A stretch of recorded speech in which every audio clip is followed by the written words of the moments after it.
আগামী 2 অক্টোবর সম্ভবত আমাদের বিসর্জন। আপনাদের এই পূজা যাতে সুন্দর সুষ্ঠুভাবে সম্পূর্ণ হয়, এই জন্য আমাদের নিরাপত্তা থানা পুলিশ কাজ করে যাচ্ছে এবং আমরা উপস্থিত থাকবো সবসময় আপনাদের পাশে। আমি একটা নির্দেশনা বলে আপনার জন্য যেটা আপনাদের এবং আমাদের কাজে লাগবে। এটা প্রথম কথা হলো, সরকার কর্তৃক নির্ধারিত তারিখ এবং সময়, যেরকম আপনি দাদা বলছেন যে নির্ধারিত তারিখ এবং সময়ের মধ্যে ওই বিষয়গুলো দিতে হবে। আমি গতবার একটু বিব্রত বোধ হয়েছি, বিশেষ করে ভাবি না দুইটাই আপনারা একটা আর একটা উপর নির্ভর করে। এটা বলে যে ওইটা আগে বিসর্জন দিক, ওইটা বলে এইটা আগে বিসর্জন দিক, তো একবারে দাদা এই এবার না ঘটে। আপনাদের যত আনন্দ করার দরকার আপনার নির্দিষ্ট তারিখ এবং সময়ের মধ্যে আনন্দ করেন। আপনার আমাকে যদি লাগে আমার আনন্দ করতে অফিস সাহেব আপনি আগে থাকেন, আমি উপস্থিত থাকবো আপনাদের।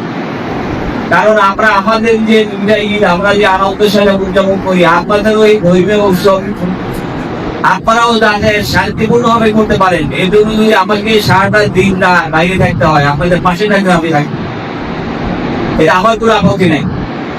আমরা চাই আপনাদের ধর্মীয় উৎসব সুসম্পন্ন হোক। আমি পূজার মূল নিরাপত্তার বিষয়ে একটা কথা বলবো আপনাদের সাথে। সেই কথাটি হচ্ছে, পূজা যখন শুরু হয় তখন আমাদের পুলিশ এবং আনসার ভাইরা পূজার দায়িত্ব গ্রহণ করে। তা আমি মনে করি যে পূজা যখন আমরা পুলিশ এবং আমাদের আনসার ভাইরা যখন পূজার দায়িত্ব গ্রহণ করে, তখন এই জিনিসটাকে আমি খুব একটা বেশি আমলে নিই না। কারণ তখন আমরা যখন গ্রহণ করি তখন ওখানে দর্শনার্থী থাকে, পূজা পালনকারীরা থাকে, ওখানে অনেক জনগণ থাকে। আমাদের জন্য ওইখানে খুব একটা বিশেষ আমার মনে হয় না যে কোনো অঘটন ঘটলে বা মারামারি হলে এগুলো আমরা অন্য ভাবে টাকা দিতে পারি, কিন্তু আমাদের কাছে আশঙ্কা থাকে না যে ওখানকার গ্যাঞ্জামটা আমাদের বেশি কিছু হবে।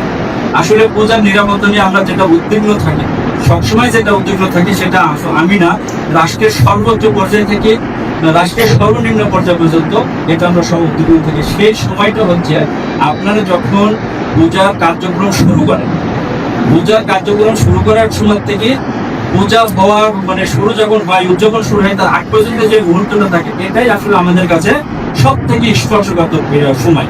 কারণ এই সময়ই ঘটনাগুলো ঘটে। আপনার পূজা মণ্ডপে একজন দর্শনার্থী যাচ্ছে, আরেকজন দর্শনার্থী যাচ্ছে, আপনারা আনন্দ করতেছেন, একটা মারামারি ফেসাদ হলে এটা আমাদের কাছে আসলে মুখ্য বিষয় না, এটা নিয়ে অত উদ্বিগ্ন হওয়ার বিষয় নেই। কিন্তু পূজার যখন কোনো কিছু হয়, মণ্ডপে যখন কিছু হয়, সেটা নিয়ে আমরা না মানে রাষ্ট্রে এটা নিয়ে উদ্বিগ্ন থাকে। তাই আমি আপনাদেরকে বলবো যে যে সময় অধিকৃত অবস্থিত থাকে, আপনারা পূজা যখন আপনারা কার্যক্রম শুরু করেন পূজার প্রতিমা, সেই সময়টায় আপনারা বিশেষ করে সাধারণ সম্মত সভাপতিত্ব বলতেছি, আপনারা এই সময় আপনারা স্বেচ্ছাসেবকের মাধ্যমে এই স্পর্শকাতর সময়টাকে আপনারা একটু কাজে লাগানোর চেষ্টা করবেন।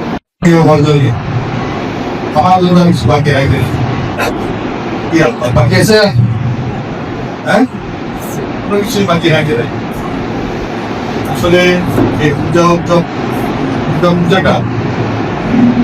প্রতি বছর সরকার আন্তরিকভাবে আপনাদেরকে আর্থিকভাবে সহায়তা করে থাকে। ঠিক আছে, আমি কি বলছি? হ্যাঁ, প্রত্যেকটা প্রতি বছরই করে থাকে।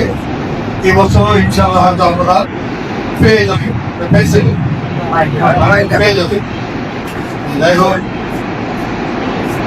আপনাদের সবাই, আপনার মুসলমান, আপনার হিন্দু সবাই, যারা চাকরি টাকরি করি তাদের এই কোনো সবাই দেখেন, সাধারণ মানুষ কিন্তু এই সুযোগটা তেমন পায় বলে মনে হয় না।